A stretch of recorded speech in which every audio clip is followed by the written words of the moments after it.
শীতের পিঠা যে শুধু শীতেই খেতে হবে এর কোনো মানে নেই। আজকে বানিয়েছিলাম মজাদার তিলের পিঠা। চলেন এই রেসিপিটা আপনাদের সাথে শেয়ার করা যায়। এভরিওয়ান, আসসালামু আলাইকুম। অনেকদিন যাবতই তিলের পিঠা বানানোর চিন্তা করতেছিলাম, তো ফাইনালি আজকে বানালাম। ঘরে অনেকদিন যাবত তিল ছিল, তাই শীতের পিঠা আজকেই বানিয়ে ফেললাম। উপকরণগুলো প্রথমে আমি সাজিয়ে নিলাম। চালের আটা 1 বাটি, নারিকেল 1 বাটি, খেজুরের গুড় 1 বাটি, আর তিল 1 বাটিরও কম। এখন আটা কাড়ার পালা। আটা কাড়ার জন্য প্রথমে আমি একটা প্যান বসিয়ে দিলাম চুলার উপর। দেন আমি আমার প্রয়োজন মতো পানি দিয়ে নিলাম, যতটুকু আমি আর কি পিঠা বানাবো।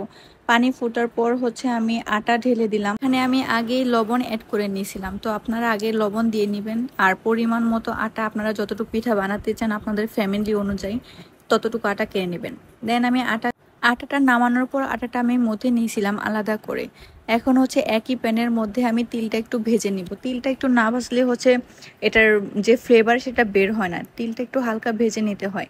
মোটামুটি ব্রাউন কালার আসা অবধি তিলটা একটু ভাজা লাগবে হালকা আঁচের মধ্যে। এই যে দেখেন, এই পরিমাণ আমি এতটুকুই ভেজে নিয়েছিলাম। এবং একটা ব্লেন্ডারের মধ্যে তিলগুলো আমি আধা ভাঙ্গা করে ব্লেন্ডার করে নিয়েছিলাম। আধা ভাঙ্গা করাই যথেষ্ট। এখন পিঠার পুরটা রেডি করার পালা। তো ওই একই প্যানের মধ্যে আমি গুড়টা মানে খেজুরের গুড়টা গলিয়ে নিচ্ছি।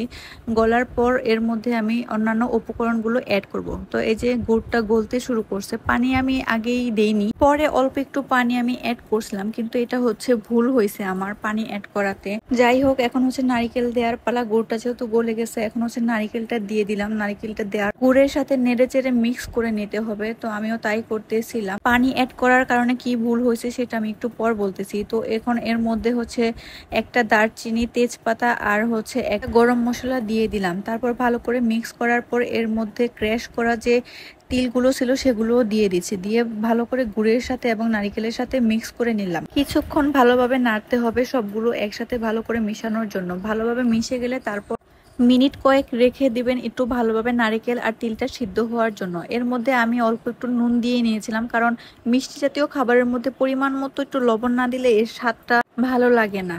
তো মোটামুটি আমার পিঠার পুরটা রেডি। এখন বলি, পানি দেওয়ার কারণে আমার পুরটা একটু পাতলা হয়ে গেছিল। এখন পিঠা বানানোর পালা।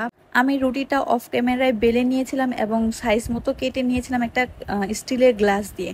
তো আমি আপনাদেরকে একটা পিঠা বানিয়ে দেখাচ্ছি। এই পিঠাটা বানানো খুবই সহজ এবং দেখতেও খুবই সুন্দর লাগে, আর খেতে তো আরো বেশি মজার। যাই হোক, আমি আরো একটি পিঠা বানিয়ে আপনাদেরকে দেখাচ্ছি, দেখার সুবিধার জন্য, বোঝার সুবিধার জন্য আর কি। প্রথম পিঠাটা একটু ফাস্ট করে ফেলছিলাম, তো এই পিঠাটা আরো একবার বানিয়ে আপনাদেরকে দেখাচ্ছি। খুবই সহজ পিঠা বানানো এটা। আপনারা 2 একবার ট্রাই করলেই পারবেন পিঠাটা, আশা করি।